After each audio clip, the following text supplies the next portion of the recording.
I am so glad you convinced me that the family car should be the Defender 110. It is so beautiful inside. It's so comfortable, and it just feels indestructible. Yes, it really is. I've been waiting a long time for the new model to come out. The Defender 110, I'm telling you, it's my favorite car of all times. It's my third one. You know, I have stories of going off-road. The guy managed the group. He was like, what are you doing in this beautiful car? I'm like, I'm going off-road. He's like, are you sure? Because you can use one of ours. And then they look like Mad Max cars. I'm like, no, we're going to do this. And he was shocked. Wow.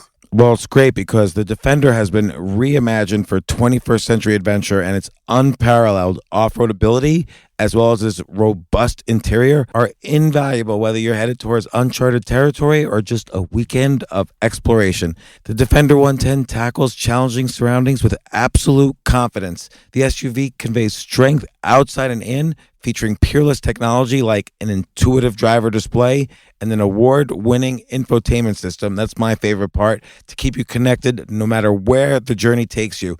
Adventure is unique to everyone, and so is the Defender. Choose from the two-door Defender 90, the four-door Defender 110, or the larger Defender 130 with the ability to seat up to 8 passengers. You'll find uncompromising performance in all three. So pack up and go even further with the Defender 110. Learn more at LandRoverUSA.com/Defender. Sometimes it takes a different approach to help you unlock your true potential. Capella University's game-changing FlexPath format helps you learn at your own pace and fit earning a degree into your life. From before you enroll to after you graduate, you'll be supported by people who are invested in your success so you can pursue your goals knowing that help is available if you need it. Imagine your future differently at capella.edu.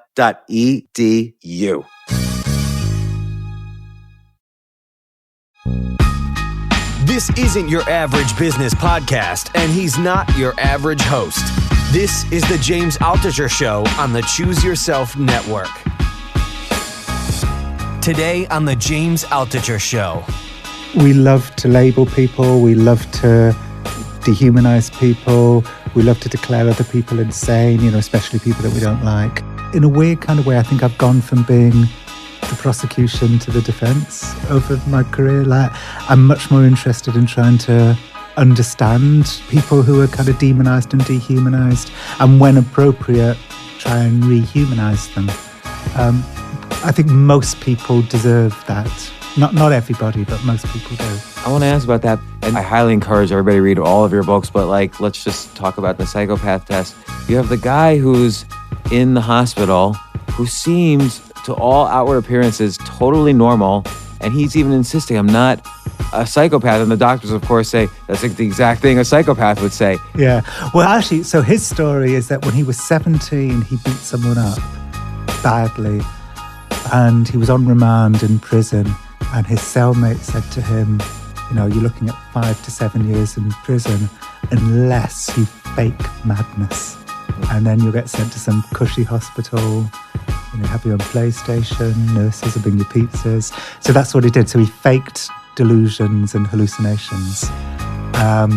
He said he told the prison psychiatrist that he wanted to watch women as they died because it would make him feel more normal, which it turns out is faking madness too well, because they didn't send him to some cushy hospital. They sent him to Broadmoor Ssylum for the criminally insane. So they sent him there, and then he was stuck.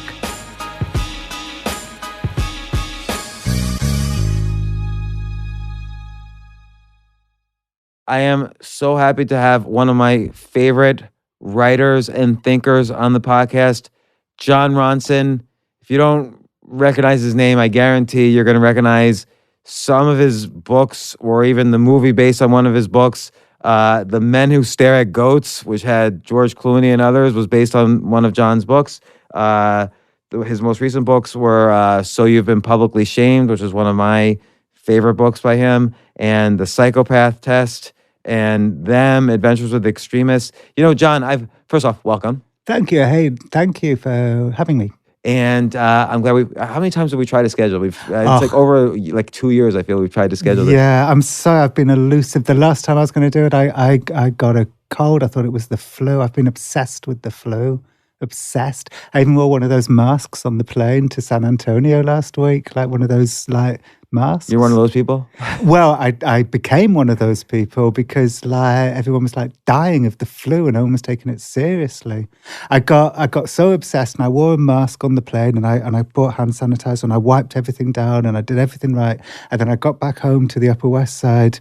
I was even wiping down like the taxi and everything. And then I got in the elevator in my apartment building and this 83-year-old man got in straight after me and immediately coughed and sneezed all over my face, and I could feel his like spittle going into my mouth and eyes, and it was just such a terrible irony that I was the one who'd gone to all the effort for that to not happen, and then it happened. Why don't you get a flu vaccine? Oh, I did, but you clearly haven't been reading every single thing that I've been reading. No, I haven't been. Okay, well, it's only 10 to 30% effective. I never read the news. I just read your books.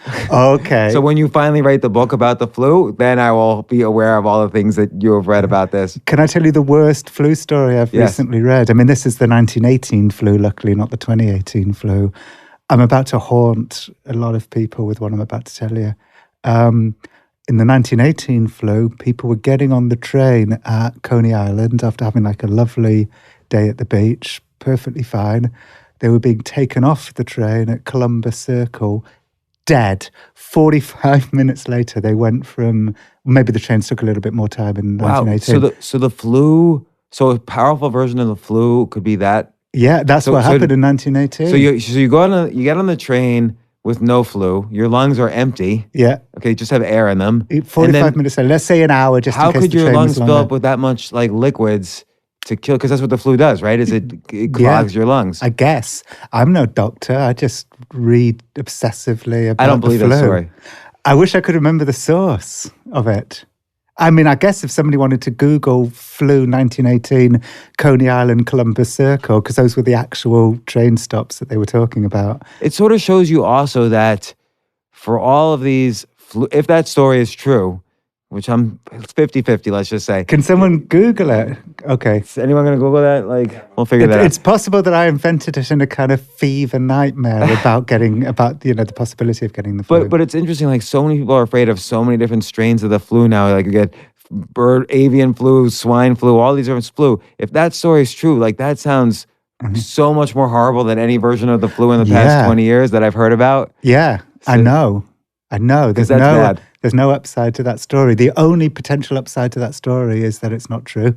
So right. So we'll find out shortly. We've got like 5 people in here listening, so we'll find out. Okay. But so many of your books are so fascinating. Like the Psychopath Test is all about, a test to see if you're a psychopath, but also the sheer number of people who may be psychopaths and the question of whether or not they're evil or not. Like we normally think of psychopaths as these like, Dr. Evil, or whether or not they're effective in some ways. Like you mentioned CEOs who are extremely effective and pass this psychopath test.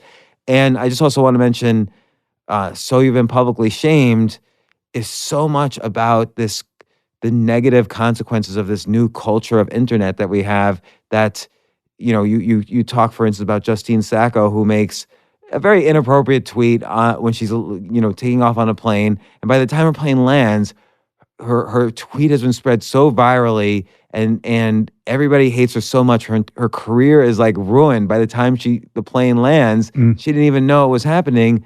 And you go over many of these stories of people who have been publicly shamed because of this new viralness of the internet. And it's like a horror story.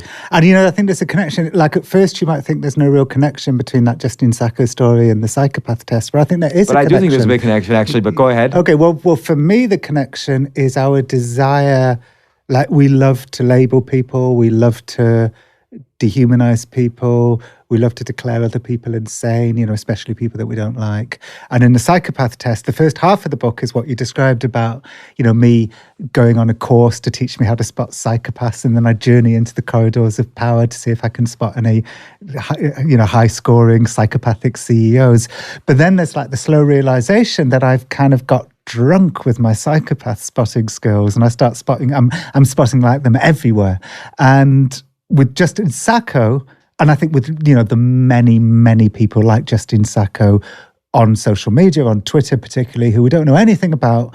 I'm not talking about like really famous people. I'm talking about people with like 100 Twitter followers, and suddenly they do something slightly wrong, and everybody thinks that they know everything about that person. The world fills in the gaps.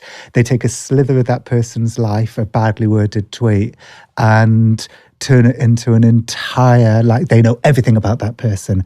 And I think that's the connection, it's our desire to be these kind of sleuths, to label and demonize strangers. Well, and in that sense, it's almost like the internet doing the shaming, whether correctly or incorrectly, like Justine Sacco, whether incorrectly or incorrectly, it's the internet doing the shaming that almost takes on the characteristics of a psychopath.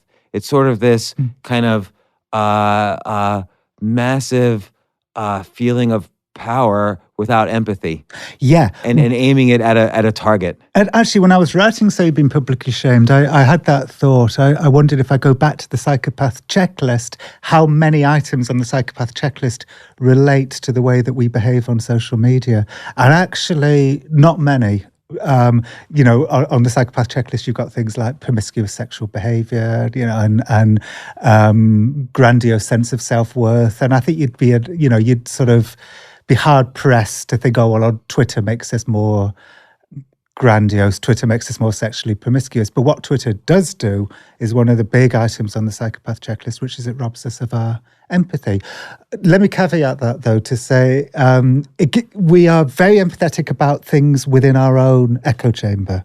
So as social justice people, we're very empathetic about social justice causes, which of course is great, and it gives rise to fantastic campaigns like the campaign against Charlottesville, the Nazis in Charlottesville, and Me Too, and most recently, the extraordinary success that the Parkland kids are having against the NRA. But it's always a partial empathy, and we have zero empathy or regard for people who we consider to be not within our echo chamber. And as a result, we've created an extremely polarized world where we identify more than ever, I think, with our groups. And from that polarized world, I think it's carnage. I think it's why we have Trump as a president. Oh my God, John, there's actually 17,000 different directions I want to go right now. But the first is, you also wrote that book, Them. I guess the subtitle is maybe Adventures with Extremists or Your Adventures with Extremists. And so the first thing I want to point out is you have this somewhat gonzo style where you're a character in your books, like, which is, it's not straight nonfiction. You're telling your story, interacting with these experiences. Yeah, they're kind of adventure stories. Like I'm not like a pop science writer. I don't have all the answers. Which was a great, not excuse, but a great thing to say when the psychiatric industry was all over you, trying to publicly shame you after the psychopath test. Oh, they're not much. Most people, there was a little bit of pushback with the psychopath test, but actually, I do these talks.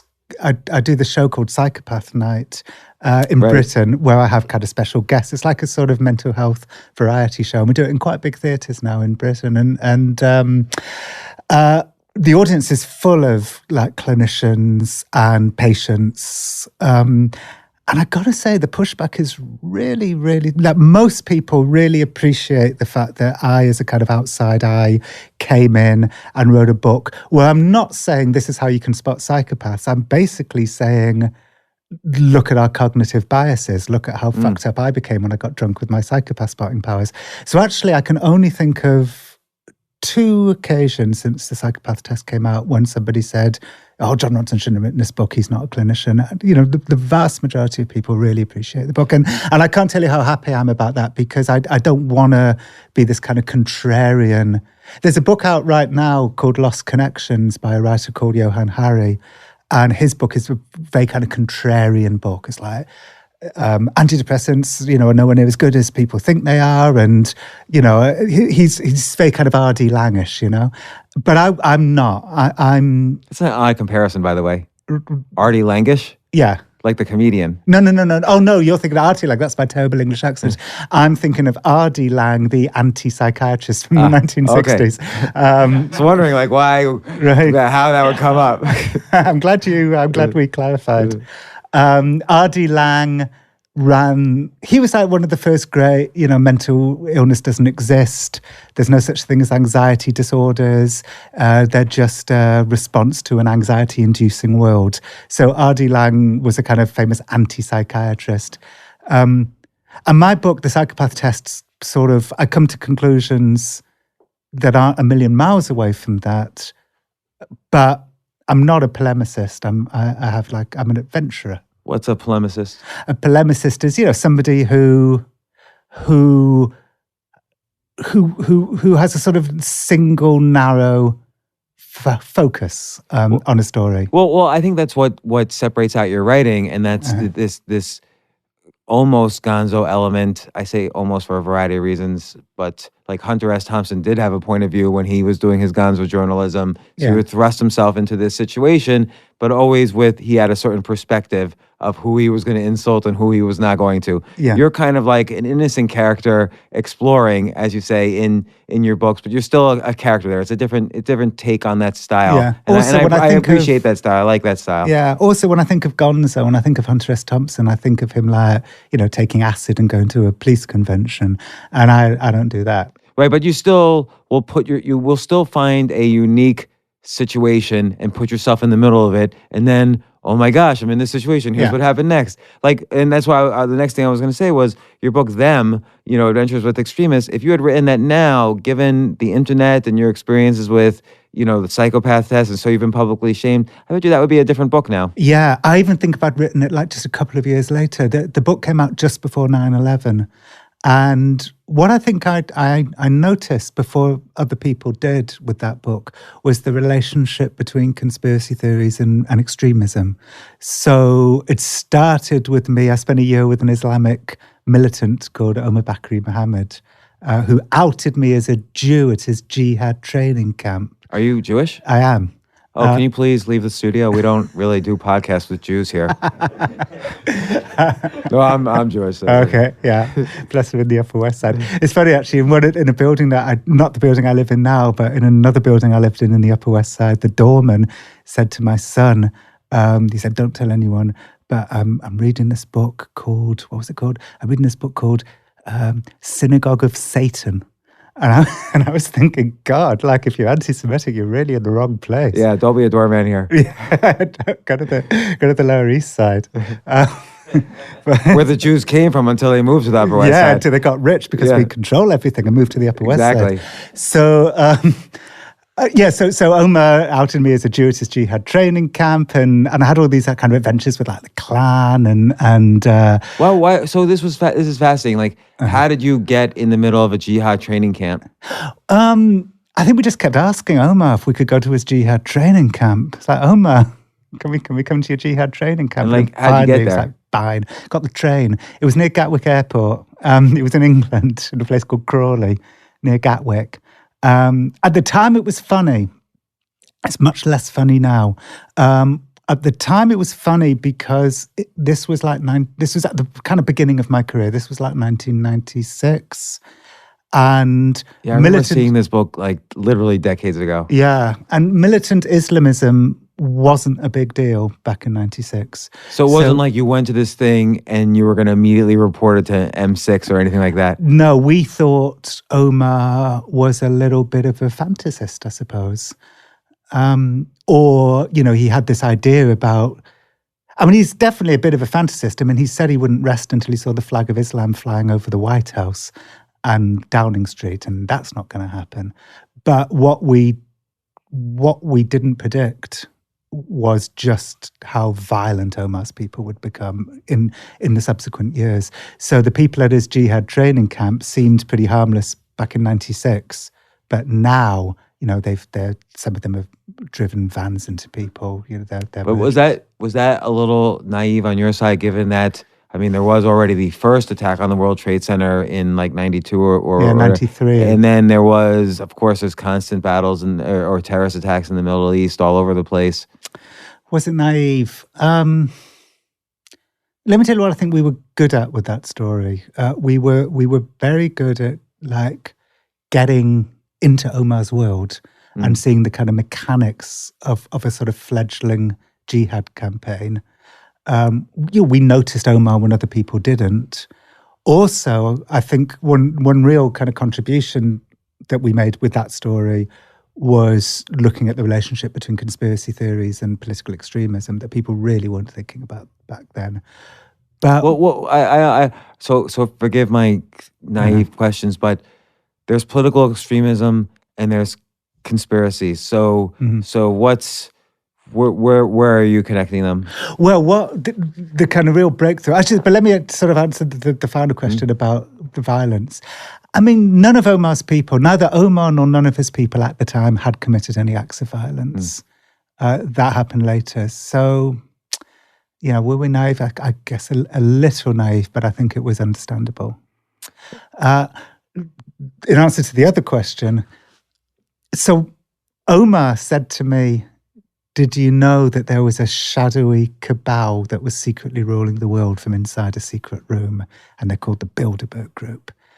And I thought, oh, okay. And I sort of didn't pay any attention to it. But then about a year later, I was in Harrison, Arkansas with a faction of the Ku Klux Klan. It was a politically correct faction of the Klan. They'd banned the robes and the hoods and the cross burnings. They'd banned all the things that were presumably the most fun about being in the Klan.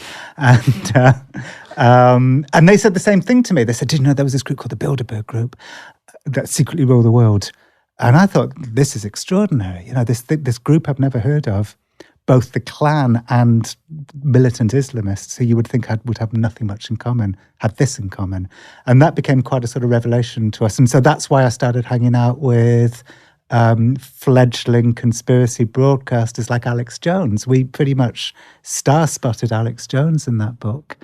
Right, before he really broke out. Yeah. And what did you see about him that you said to yourself, that man's a star? Oh, he really was.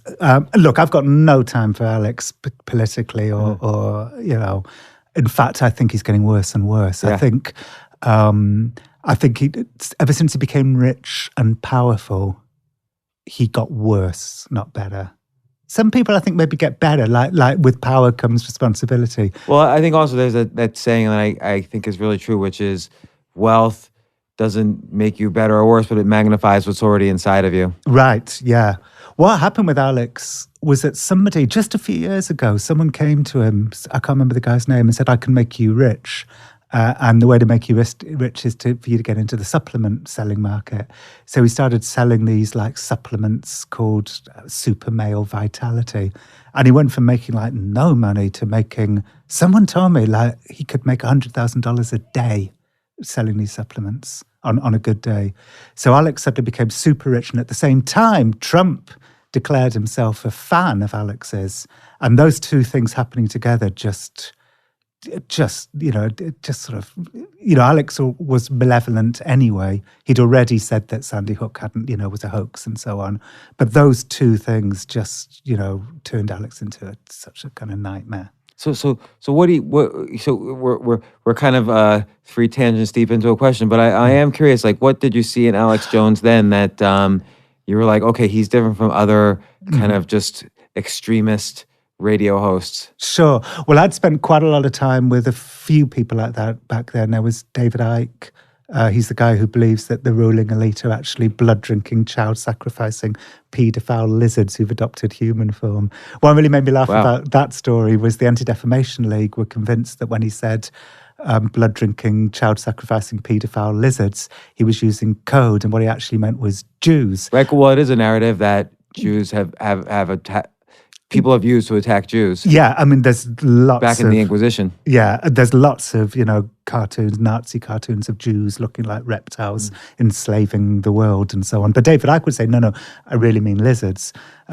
So the Anti-Defamation League would go, well, that's code too. But I really found that funny.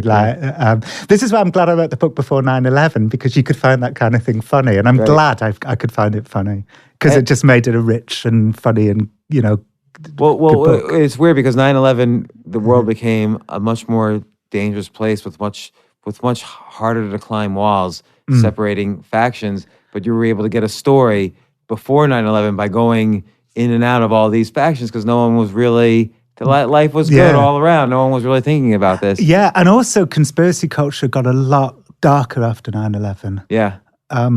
They started attacking, victims, like they do these days, kind of routinely, the way that the Parkland kids are being attacked.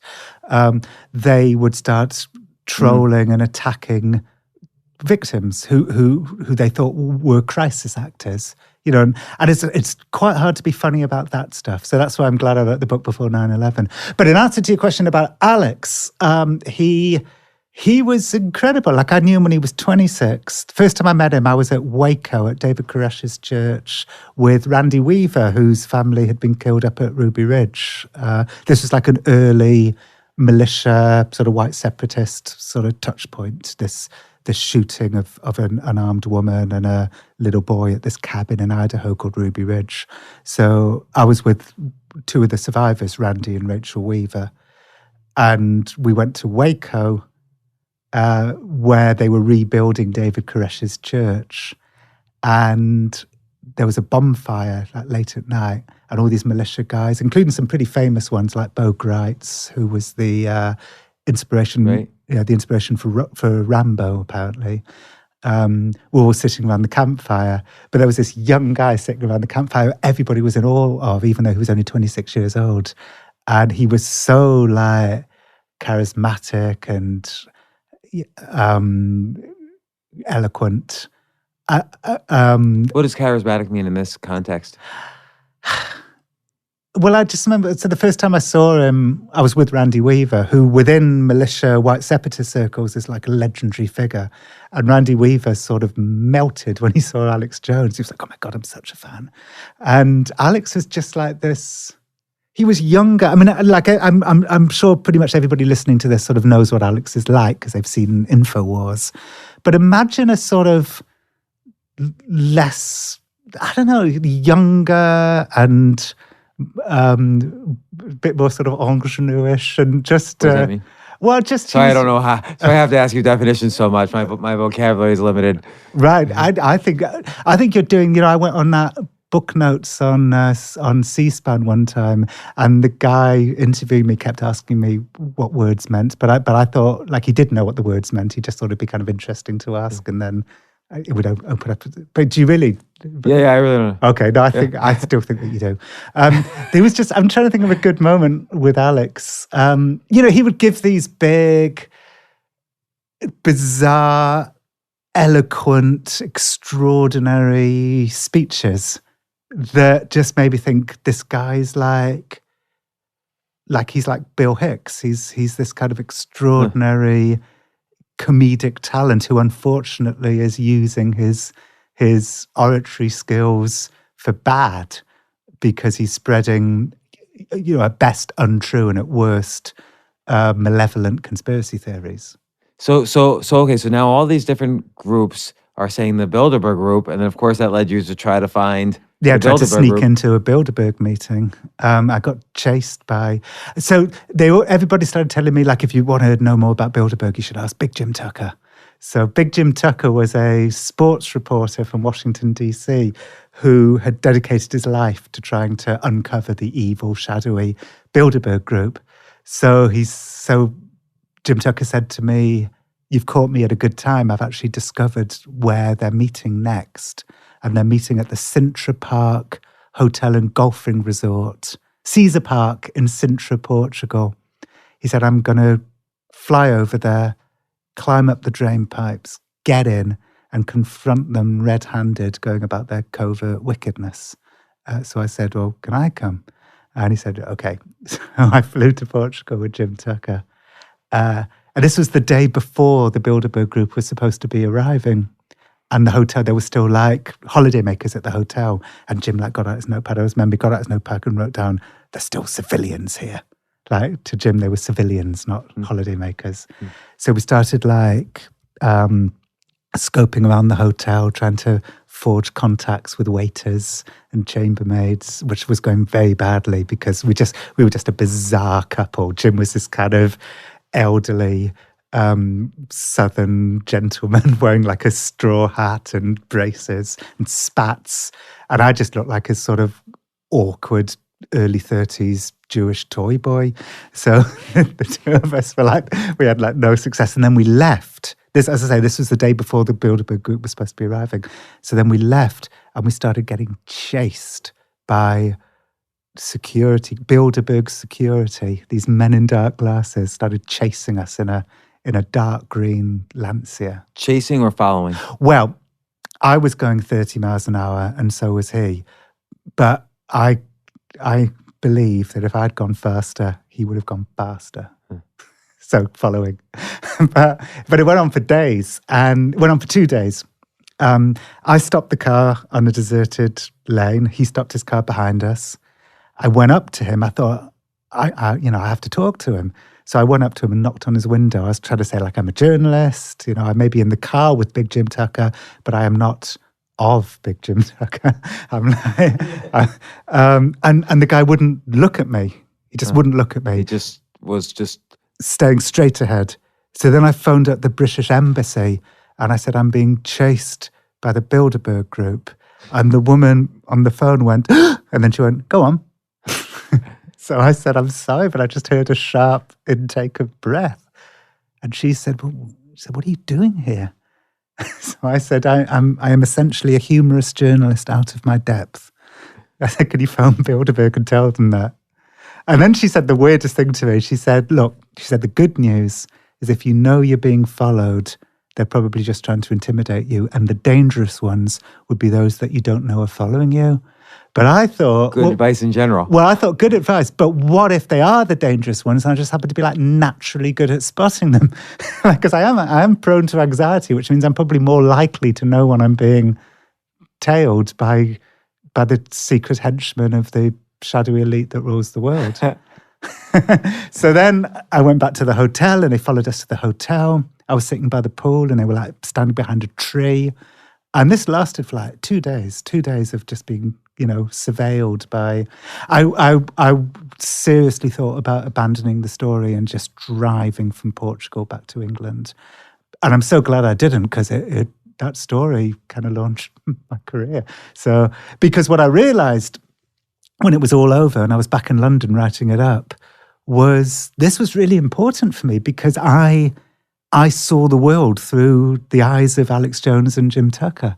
Like, I felt the paranoia that they felt. I mean, fortunately, I got out of it the other side, and I began to, I seem to remember from the book, it really was a whole lot of nothing. Yeah, well, Bilderberg kind of, it exists. It exists with a lot of rich people getting together and hanging out, but it's not like they're deciding the fate of it, they're carving up the world or anything. Well, look, if they really were, deciding the fate of the world, I really don't think they'd have allowed Trump to get elected or Brexit to happen. I mean, they're sort of, left-leaning, with the exception of people like Kissinger, who just wants to belong to like every secret club going.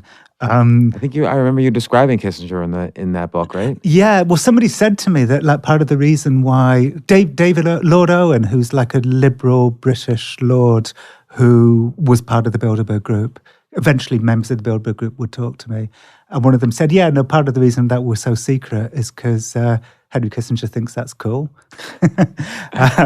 So besides like people that's really great information. Yeah. So besides people like Kissinger, it's basically a centrist, left-leaning, globalist think tank. I mean, they want to impact the world. They want politicians to be globalists. They want that. They want to take power away from autocratic politicians and give it to CEOs, because they think that CEOs are more rational than authoritarian politicians. So they do want to influence the world, but they're not the secret rulers of the world. So it's interesting because then, like you say, this book started your career, and you've been very successful at it. You always put yourself in these unusual situations, and kind of fumble your way through them and figure things out, and they're fascinating. I think that's what makes your books so readable. I also neglected to mention a collection of your stories, Lost at Sea, which I think is really great as well, which is kind of mini experiences that you've had along the way. I want to ask you about your process, but I'm also just so curious about some of the books, like the Psychopath Test. I always think a very simple definition, and correct me if I'm wrong, a narcissist might be someone the difference between a narcissist and a psychopath might be that the narcissist wasn't loved very much as a kid, so lost this ability to have empathy, but still has the potential for it, still has the brain potential for it. Whereas a sociopath or psychopath does not have the brain infrastructure to have empathy. Yeah, that's where, I mean, I think some people would disagree with that because there's so much factionalism within the mental health world, but that's what I think too. So narcissists, people suffering narcissistic personality disorder are like kind of wounded animals who lash out, whereas psychopaths, sociopaths are like predatory animals. Maybe that's the kind of difference between the two. And how do you go about now spotting, would you walk around like the Upper West Side of New York saying, oh, that guy's a definite psychopath? Unless it's... That bodega owner. Unless I'm on a story, which actually I am at the moment, but I can't say anything about it, but I'm on a story at the moment where I suspect one of the people in the story may be sociopathic. So unless something like that happens, or unless somebody in the news acts unbelievably psychopathically, like straight out of the checklist, I don't, those thoughts don't enter my mind anymore. I like having the adventure. I think a lot of journalists are like this. You know, you immerse yourself totally in a story and it matters more than anything else in the world. But then when it's done and you've finished, you know, your speaking tour, you finish talking about it, it's kind of gone and you move on to something new.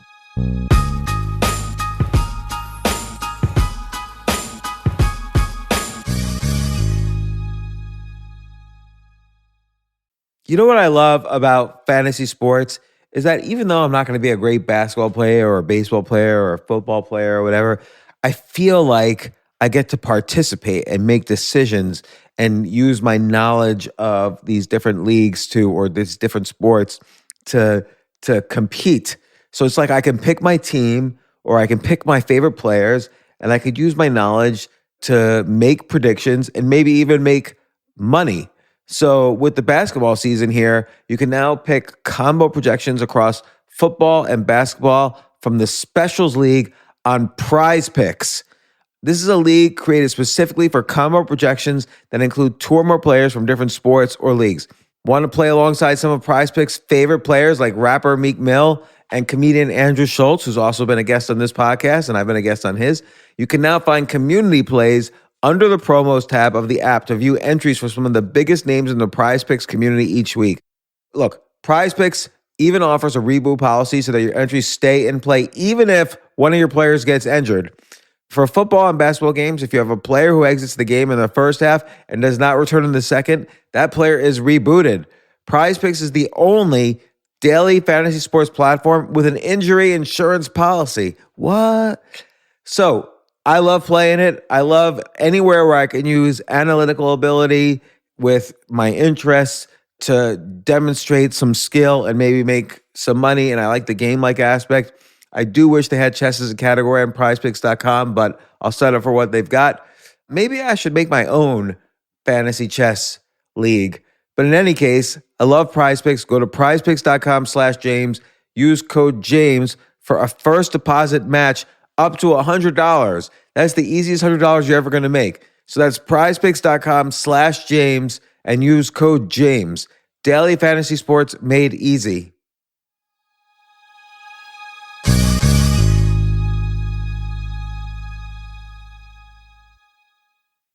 The future of learning is definitely online. Like, it's such BS that you have to spend $200,000 or take $200,000 in loans and go to some fancy school when it's useless. It doesn't guarantee you a job.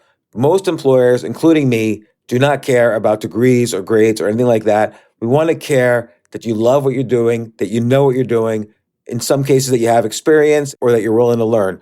But people in general love learning and are curious. Like, the key to success is curiosity. And I think masterclass.com is the perfect model for online learning. I'm really happy they're sponsoring this episode.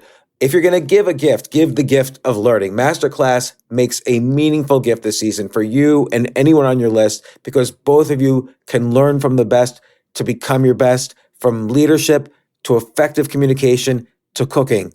Let me tell you some of the classes I've taken. I've taken comedy from Steve Martin. I mean, can you believe I can take a class from Steve Martin on comedy, or Judd Apatow, my favorite comedy director? I could take an actual class from him on writing. Wolfgang Puck on cooking.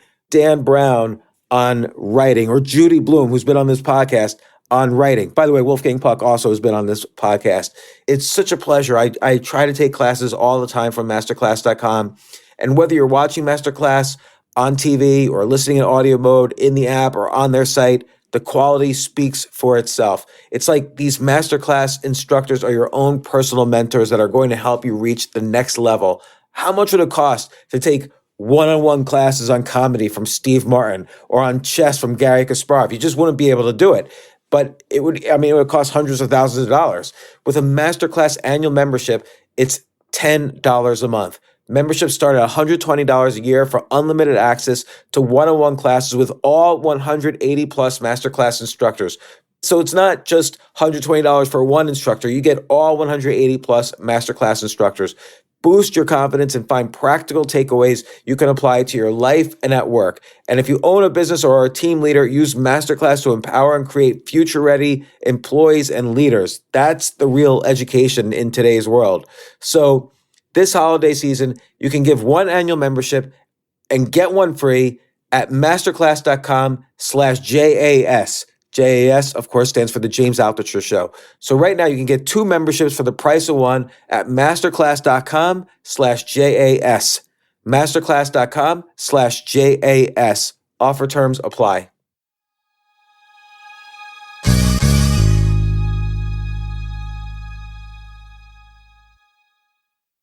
AI might be the most important new computer technology ever. It's storming every industry, and literally billions of dollars are being invested. So buckle up. The problem is that AI needs a lot of speed and processing power, so how do you compete without costs spiraling out of control?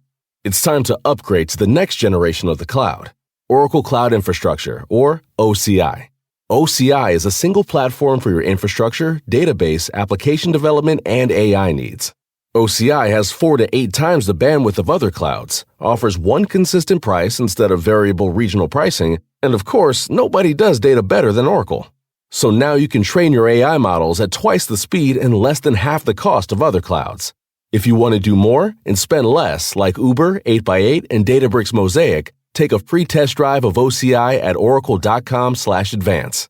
That's oracle.com/advance. Oracle.com/advance. I was once having this conversation with AJ Jacobs, who has a similar kind of approach. And I would say, that humorist, journalist, gonzo, experimental approach, putting yourself in the story in a weird situation and writing about it.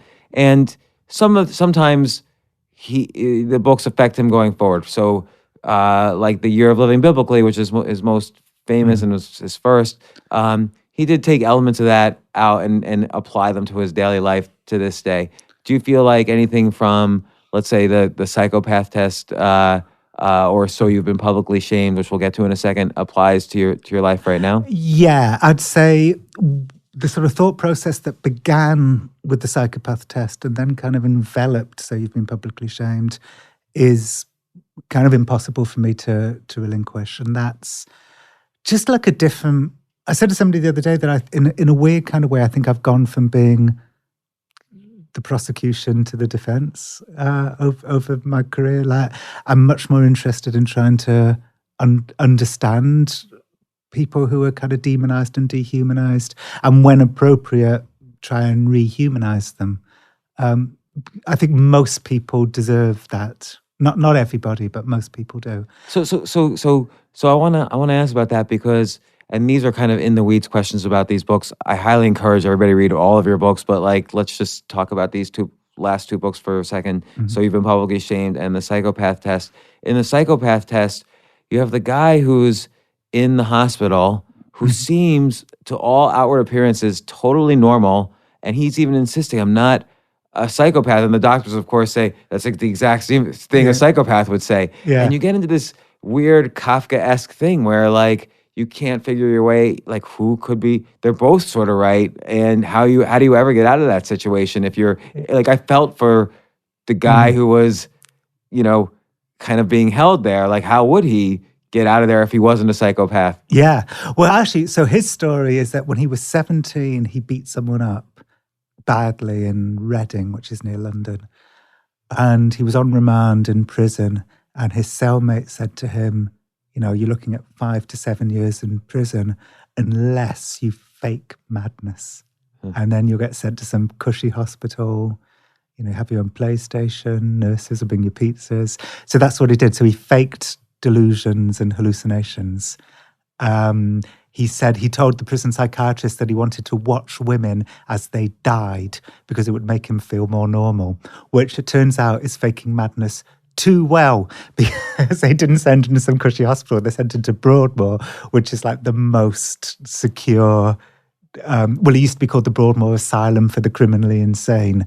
So they sent him there and then he was stuck. Because what happened was the clinicians there felt that only a psychopath would fake madness to escape a prison sentence. So sure, he's not mentally ill like he was faking, but he is a psychopath. Why do you think he's a psychopath? Well, actually, I think he is a psychopath, actually. I mean, I was fond of Tony. And this opens up a really interesting question about if somebody who does score high on the psychopath checklist is being quite charming to you and funny, is that because they are utilizing superficial charm as a way to manipulate you? Or can you just try and enjoy that positive aspect of the person's personality? So I quite enjoyed being with Tony, but he is a psychopath. I mean, finally, after 14 years inside Broadmoor, he would have got like 5 to 7 years in prison, but he made the mistake of faking madness, which meant he was incarcerated in a mental hospital for 14 years. So if anyone is listening to this who's considering faking madness, don't. But he couldn't. Would there have been any way for him to convince them he was just faking it? The more he tried to convince them, the more nuts he seemed. Because he said, that seems scary and crazy. Oh, totally. He said, like, how do you sit and, because everybody suffers from, cognitive biases, including psychiatrists. So, he said, like, how do you sit in a sane way? Like, I'm trying to sit in a sane way. Like, the more you desperately try and seem sane, the more you come over as, like, nuts. So that was... Because, like, no matter what you do, at some point seems like a tactic. Yeah. Well, one of his approaches, this was when he was, like, stuck in Broadmoor, one of his approaches was he would just talk to the nurses about normal things, like things he'd read in the paper. And one time he read an article in the paper about how the US Army was training bumblebees to sniff out explosives. So he said to a nurse, did you know that the US Army is training bumblebees to sniff out explosives? And then when he saw his medical notes, they'd written, thinks bees can sniff out explosives. So how did you conclude that he actually was, in fact? Well, after 14 years... in 12 years inside Broadmoor and then 2 years inside the Maudsley, which used to be called Bedlam, and that's the reason why Bedlam exists as a word. He finally got released, and since then he's been back in jail. Part of the terms of his release was that if he committed a crime, he would be he'd go to prison and not mental hospital. He's been back 3 times since then. And this was a guy who was like stuck for 14 years. On each of those occasions, he like got into some bar fight. So one of the items on the psychopath checklist is impulsivity. So he definitely has that, and poor behavioral controls. Another item on the psychopath checklist is cunning manipulative. And quite frankly, he doesn't seem particularly cunning or manipulative, which you could argue shed some shade on the psychopath checklist, because how can you be both impulsive and have poor behavioral controls and also coldly planning? That's describing 2 very different sorts of people. Okay, so like when you go to, let's say, a CEO like Albert Dunlap, who you cover in the Psychopath Test, do you see a little bit of both there? Like on the one hand, he'll go into a company and fire 50,000 people, but on the other hand, so that seems impulsive, but on the other hand, it's maybe cunning to use that to leverage into the next CEO position, and it's cunning to negotiate a super high salary for that. So I can see both elements there. Totally. I think it is possible to be cunning and manipulative. I'm not saying he's a psychopath, by the way, but there's just those 2 elements in his personality. Yeah, no, I think it is possible to be both coldly planning and also impulsive. But I also think somebody who's impulsive but not coldly planning and somebody who's coldly planning and not impulsive can still score the same score on the psychopath checklist. And that's the problem. So it is possible to be both, but it does show that you can argue that there's a problem with the checklist because it can give the same score to people who have very different personalities. And how do you distinguish on this test between a psychopath and a narcissist? And now we're digging into the weeds a little bit. I'm just curious. Yeah, well, I think... a narcissist, there's a sense that, okay, they're not going to always be, you could draw out their empathy with love and kindness and so on. I think the adage is all psychopaths are narcissists, but not all narcissists are psychopaths. I think that's the answer to that question. I think they're both very hard to cure. I was actually at Alex Jones's custody hearing recently, and he was publicly, I'm not saying anything secret, he was publicly diagnosed as having narcissistic personality disorder. And I remember there was like talk in court about that particular disorder and just how hard it is to treat. And can that really be diagnosed? Because let's say a clinician just politically disagreed with him. That's probably what the disorder they would assign him to. Well, he was officially diagnosed, but I don't know the backstory. I know that it's really interesting to be. I mean, I could see someone being diagnosed as bipolar. I could see how someone could be diagnosed as borderline personality disorder. There's sort of like very distinct actions they would do for those two things. But narcissism's a bit more muddy, right? Yeah. Psychopathy, not necessarily. Like there are... But you can't, there's not even a diagnosis for that, right? No, it's antisocial personality disorder. That's what it's called in the DSM. I mean, I'm constantly surprised at how when our brains go wrong, they go wrong in uncannily similar ways. So an OCD sufferer in Arkansas might think, oh my God, I just had a bad thought. The devil must live inside of me. An OCD sufferer in London won't think that because there's just not a religious culture in London in the same way. Right. But an OCD sufferer in London is very likely to think, oh my God, I just had like a bad thought. Maybe I'm racist. But when you think about it, it's the same thing. It's just it's the veneer is different, but it's very similar. Right. It's a certain kind of anxiety disorder, like OCD, where something in the brain which might calm down anxieties is not there and gets released in these odd ways. And it's the same thing. Like I had someone in my family with an extreme version of bipolar, and I think what most people don't realize is how different it is from the movies. It's not like one day they're sad and one day they're happy. It's like one day they're sad and asleep for 1 year. They're sad and asleep for 23 hours a day, and the next year they're just they're like a monster. They're a completely different person. God, so hard. Yeah, and I don't know why it's not portrayed realistically in most media. In media, it's like, oh, I'm bipolar, and it's not really. It's not really treated seriously. Yeah. And borderline personality disorder, same thing. It's not even really talked about in media, but many people suffer from it. Yeah, it's actually, funnily enough, I'm writing, since I wrote Altucher, which is a Netflix movie about a giant pig, I wrote it with the director, Bong Joon-ho. I've been offered some screenplays to write, and one of the screenplays I'm working on at the moment has somebody who has borderline personality disorder. So I'm hoping I can write it kind of accurately. Also, define borderline personality disorder for me, and I'll tell you if that matches what I think it is. Okay. Well, let me give you a definition. Do you ever watch Crazy Ex-Girlfriend? No. Okay, it's a really good show. Okay. On Netflix? And it's on Amazon, I think. Okay. I watch it on Amazon anyway. I'm sure you can get it somewhere else. I think it's from comedy. I can't remember. Anyway, it's a good show. I think she has borderline personality disorder.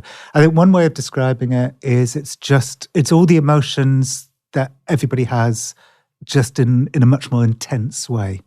So, for instance, if you're insecure and you're good looking, and you're a young woman, you may gravitate towards being a porn performer.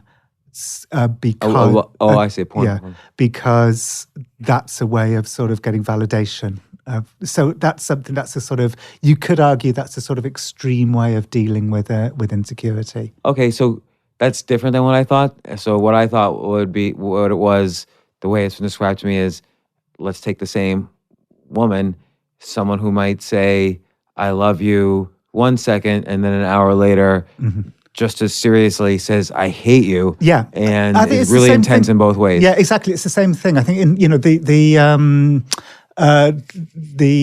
thing that goes from one to the other is intensity. It's a kind of intense feeling. So exactly, if you have borderline personality disorder, you will love somebody intensely, but then if they do something a little bit wrong, you'll hate them intensely. Right, it can happen really fast. So it's different from bipolar, which I feel is, has more of a spectrum of time rather than instantaneous. Yeah. It's really also, so people with borderline personality disorder will have will put themselves into unsafe situations. So they'll have like unsafe sex, or they'll develop like eating disorders, or again, it's to sort of. I think I'm right in saying that it's a form of PTSD. I think it's a way of dealing with childhood abuse. So I think I agree with that, just based on what I've read and experienced. But do you think that's a brain damage thing, or do you think that's something where it's just through experiences, your brain's been rewired in this unhealthy way, and now with talk therapy and maybe medication, you can rewire it back to normal? I'm trying to think about borderline. I think this is... Like bipolar, I think, is more brain damage. Right. And narcissism, probably talk therapy can help. But it's really hard. But I think psychopaths can't be. Yeah, well, I've heard that narcissism, like proper serious narcissism disorders, just as hard to treat as psychopathy. With borderline, there is a treatment that people are really excited about with borderline, but I can't remember the name of it. If I Googled it, I would find out that there is a particular treatment that seems to be working for people, but I just don't remember the name of it. I would think maybe for some of these, probably some kind of anti-anxiety medications would probably help, just to keep you calm at those moments where you're about to switch. Yeah, although my feeling about borderline personality disorder is that it's a form of talk therapy, a form of CBT, and it's got a particular name, but I just can't remember the name. So you've been publicly shamed is so interesting, because in this day and age, I'll give the classic example, which you write about throughout the book. Justine Sacco takes off on a plane, makes a joke about being white and not getting AIDS, and so on. She's a very inappropriate comment, but she was the publicist for Interactive Corp, which is a multi-billion-dollar corporation, owns many common brands that we've all heard of. And the plane, the tweet goes viral. Everyone hates her and so on, because the comment is so inappropriate and racist and so on. And she was asleep. She was asleep throughout the entire process, and that became very much part of the fun for people, that we know something that she doesn't. She's asleep on a plane going from... Did we know she was asleep? She was asleep, but she was on a plane. Like, she didn't have Wi-Fi, right? So she didn't know. What became hilarious to the whole world was that she was being torn to shreds and destroyed and put on trial and convicted and sentenced before she even knew that she was on trial. Like, I forget, when she landed... Well, a hashtag was trending worldwide. Hashtag, has Justine landed yet? Can I take exception to something you said a moment ago, though? I asked it, so the joke, quote unquote, was going to Africa, hope I don't get AIDS, just kidding, I'm white. Right. So that was the joke that went around the world. I didn't want to actually say it because, Well, yeah, I think you have to say it. All right, fair enough. So I, like everybody else who was on Twitter that night, thought, excuse my language, but I thought, I saw that tweet, overwhelmed my Twitter feed, and I thought, great, somebody's fucked. And just like everybody else, I sort of, sat up, put the pillow behind my head and just stared at my phone and waited to see what would happen next. But then I started thinking to myself, I started thinking more about that joke. Now, I think we can agree that that's like a bad joke, and it's not a joke It's inappropriate. It's inappropriate, particularly out of context. What I mean by that is if she was a famous edgy comedian, if she was Sarah Silverman, or if she was Trey Parker and Matt Stone or something, it would, there would be a context. With her, there was zero context. Well, and also even worse for her is that she was the public voice of a company. Very important company. Yeah, Barry Diller's IAC. But as I was sitting in bed waiting for her plane to land, somebody had linked to a flight tracker website so everybody could see when her plane was going to land. And that was hilarious to people. It was hilarious to Donald Trump, who tweeted that night. It was hilarious to... I don't remember that. Yeah, it was hilarious to social justice people. It was hilarious to bored hipsters. It was hilarious to misogynistic trolls who were tweeting things like, somebody HIV positive should rape this bitch and then we'll find out if her skin colour protects her from AIDS. So while I was sitting there watching all of this unfold, I thought to myself, as a fan of Randy Newman and as a fan of South Park, I thought there is a liberal comedic tradition of people doing a kind of grotesque, exaggerated version of their own privilege as a way of mocking privilege. And I thought, I wonder if that joke is a bad example of that honourable liberal comedic tradition. Still inappropriate given her job, say. Sure, and... She wasn't a comedian. She would say that herself. Like, she's not defensive in any way about that tweet. She correctly thinks it's the worst thing she's did in her life. And she was punished very severely for it. But that is what she was trying to do. I met her a couple of weeks later in a bar and asked her to explain the joke to me. And she said, living in America puts us in a bubble when it comes to what is going on in the developing world. The third world, she said. I was making fun of that bubble. So she was... Do you believe her? Yes, I really do. Because I'd come to that conclusion myself. Because by 3 weeks later, though, I'm sure she had been media trained her way out of this. Well, actually, nothing, all that had happened in the 2 or 3 weeks between that joke and me meeting her was her life crumbled. Yeah. She lost her job. The police had to escort her in South Africa. When the plane landed, were there crowds waiting? I forget. There was one photographer. Somebody had said, come on Twitter. Somebody must go to the airport. So there was one guy who posted a picture of her. And again, I apologize for forgetting in the narrative. But what did she feel when she first realized this is worldwide? Oh my God! I mean, it's like the Blair Witch Project. It was an extraordinary confluence of circumstance. She wasn't trying to be racist. She was trying to be liberal. She was asleep, so she couldn't. So all of this happened without her realizing. The whole world got involved. I mean, she united a lot of disparate groups while she was asleep on that plane. From misogynistic, alt-right assholes through to kind-hearted philanthropists and social justice people and hipsters and Trump and everybody. Kind of like in your book, Them. When the radical Islamists and the KKK... Yeah, all get together. Yeah, they find one thing to fixate their anger on, and it happens to be the same thing. Yeah, absolutely. So her plane landed and she turned on her phone, and the first thing that happened was a text that came up from somebody that she hadn't seen since high school who said, I am so sorry to see what's happening to you right now. So then she looked at it, baffled. And then the next text was from her best friend who said, you need to phone me right now. You are the worldwide #1 trending topic on Twitter. So then she understood what had happened. Did she ever think about suicide during this period? Actually, funnily enough, you're the second person in a week to ask me that question. I think she didn't, but I think a lot of people in a situation like that do, and some do commit suicide. The reason why I've been thinking about that lately is because there's a little bit of revisionism going on right now, I've noticed on social media, about how, it's just tweets. It's not... I think Barry Weiss, who's a New York Times columnist, and a few other people are sort of... She's been writing about the Me Too movement. Yeah, and she's sort of pushing back against sort of online shaming, and so there's backlash against her. And I've noticed a few times people are saying, fucking hell, Barry Weiss, it's just tweets, it's just criticism. And when I see that, that really bugs me because there's been a lot of suicides and a lot of, massive impact on people's mental health. It's the reason I bring some of this up, not the suicide part, but what I've been thinking about your book a lot lately.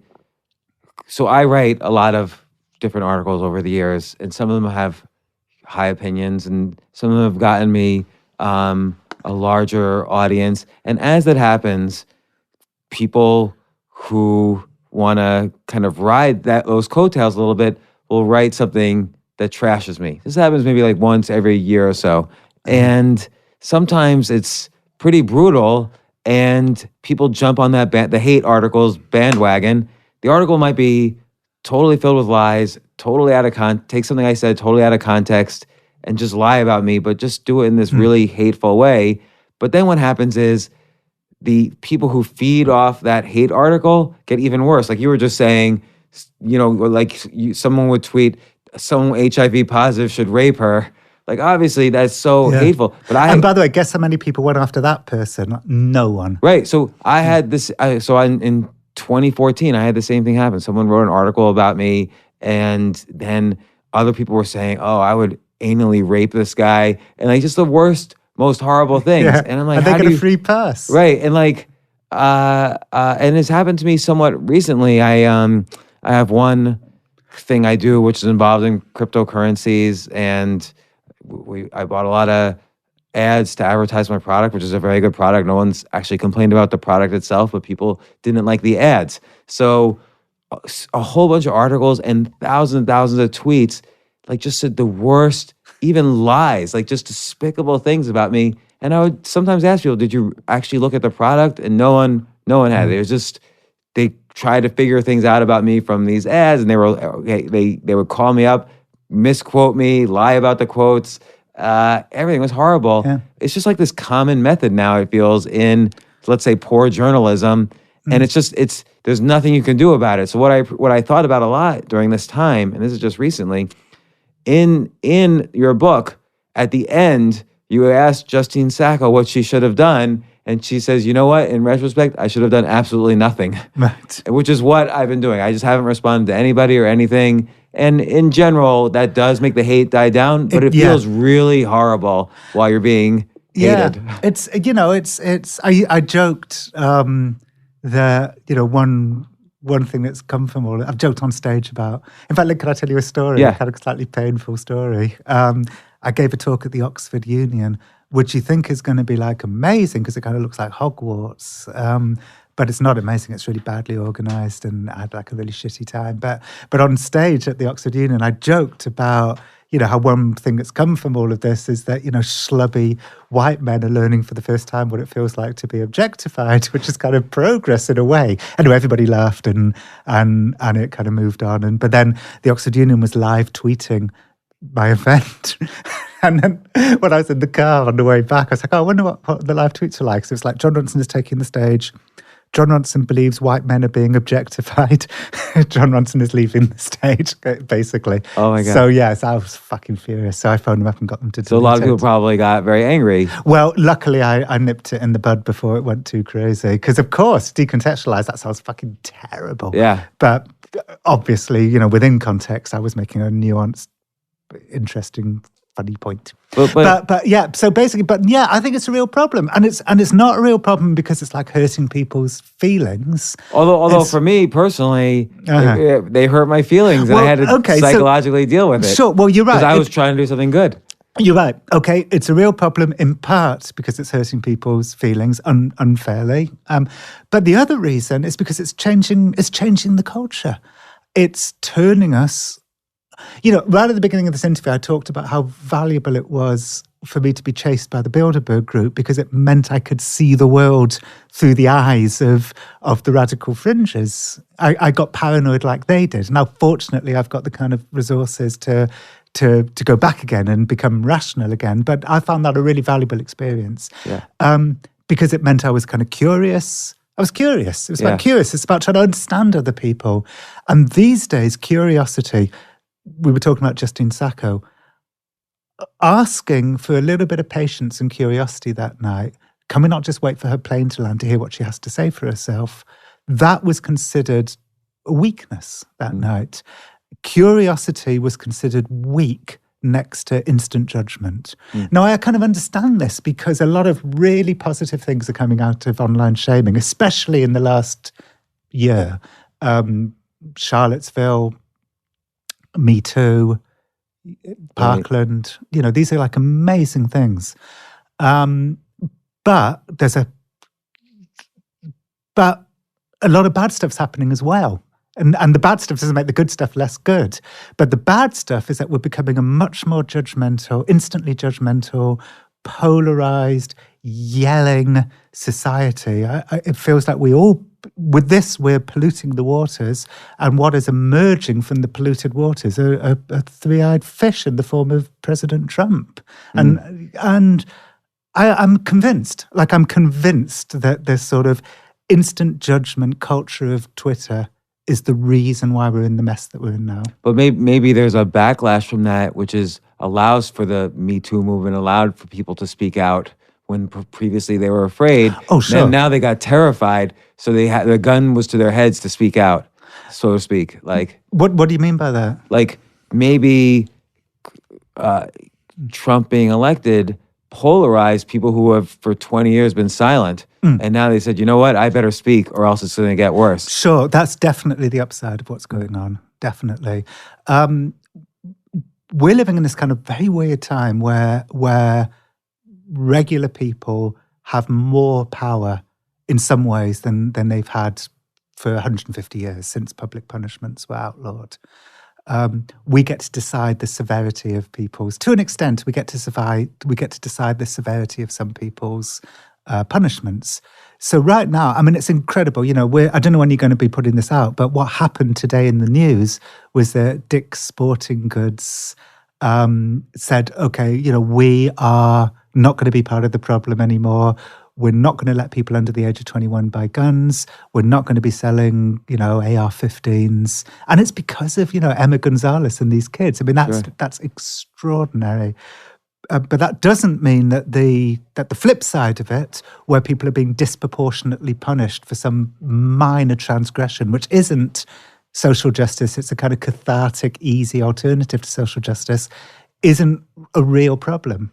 And because we're the ones with the power, it's really important for us to be the ones to distinguish between people who deserve it, or serious transgressions and unserious transgressions, important movements, and ruining some woman for a badly worded joke. I mean, if I'm listening to this, though, and there's always going to be moments that flare up appropriately, like let's say Emma Gonzalez and the Parkland and the horror that happened, that's going to flare up. The important thing listening to this is to be a voice like you are with your writing. I try to be often, many people try to be. Build a following by being a voice of patience, and then you can say, okay, I like this and I like that. I like this movement that Emma Gonzalez is doing. I like, the Me Too. The Me Too movement is saying saying very interesting things that are polarizing but need to be listened to. So building up an audience by having the opposite of the crowd, being that voice of patience and not judgmental, builds trust, I think. I think so. And I think we've had, when I say we, I'm thinking about kind of me and Monica Lewinsky, who brought out her... I always think of you two together. Well, we've actually become, one really nice thing about being publicly shamed is I've actually become quite good friends with her, and we have like lunch together and stuff, because she brought out her TED Talk, which was kind of about the same thing, about online bullying, the same time I brought my book out. And I do think we sort of helped to change the conversation a little bit, or at least make the conversation a bit more nuanced. And I think what's really important is don't become Mr. Shame. Like I almost never. Probably every day I turn down, articles like, will you just on my way here, a magazine said, will you write an article about Barry Weiss's tweet? This was a tweet she said about immigrants, and I sort of turned it down. And I think that's really important, because you don't want to become like Mr. Shame. My friend John Safran says I'm becoming like a kind of shaming imam, and that's like the last thing in the world I want to be. So I think that's important too, is to not just bore people by saying the same shit over and over again. Well, John, I've been getting in the weeds of so many of your books because I'm fascinated by all of them, and you say so many interesting things, and your style is interesting. So first off, we talked about, so you've been publicly shamed. We talked about the Psychopath Test. We talked about them. You also have your podcast, Psychopath Night. You have the other one, The Butterfly Effect. Yeah, so my podcast is called The Butterfly Effect, which season 1 was about the consequences of the tech takeover of the porn industry. Right, which was fascinating, by the way. And I loved it. So the question I have for you is, will you come back on again? And I want to kind of dive into your process of how you think about all these things and so on, because I think you're like a one-man media empire. Yeah, I don't even know what to call it. It's not quite empire. You're like a machine of like great ideas. I'm a machine in the sense that I have constant guilt about not working all the time. So it's a machine. It's a machinery that comes from psychological. Right, but what's interesting is that over time you built, and we're talking about 20 years. You build up this body of work that becomes immense, and so it kind of is an example that time wins the war. Not working every second of the day. Yeah, that's true. Although I do work every second of the day. I do more than ever. I don't even know, like, what am I racing towards? Like death. We're just racing towards, it's like, I've been thinking that lately. Like, why am I getting up at 7 o'clock in the morning? How old are you? 50. So I'm 50 also. When's your birthday? May the 10th.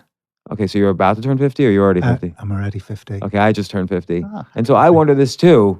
Yeah. What is the point of of a goal? Like, we're all going to die. Yeah. And so are we addicted to having a relevant voice?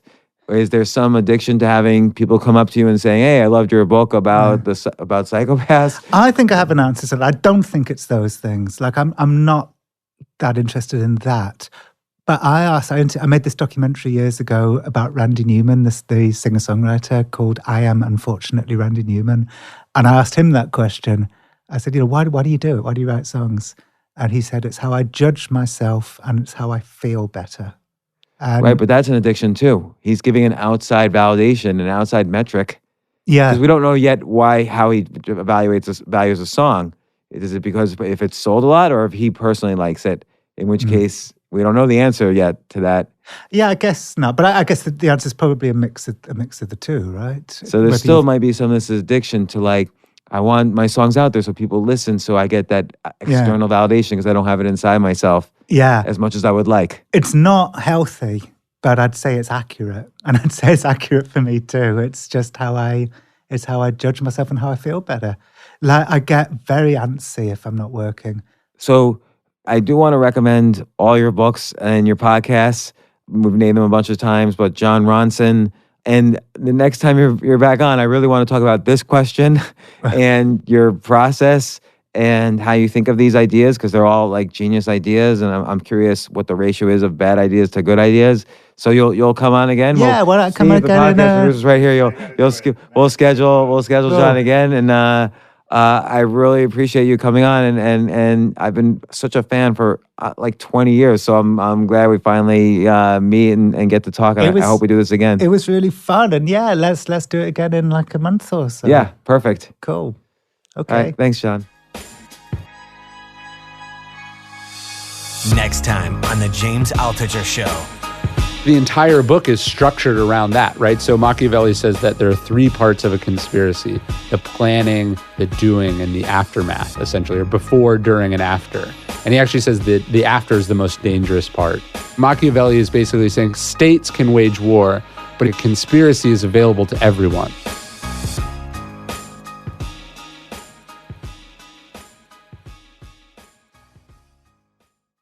AI might be the most important new computer technology ever. It's storming every industry and literally billions of dollars are being invested. So buckle up. The problem is that AI needs a lot of speed and processing power, so how do you compete without costs spiraling out of control? It's time to upgrade to the next generation of the cloud, Oracle Cloud Infrastructure, or OCI. OCI is a single platform for your infrastructure, database, application development, and AI needs. OCI has 4 to 8 times the bandwidth of other clouds, offers one consistent price instead of variable regional pricing, and of course, nobody does data better than Oracle.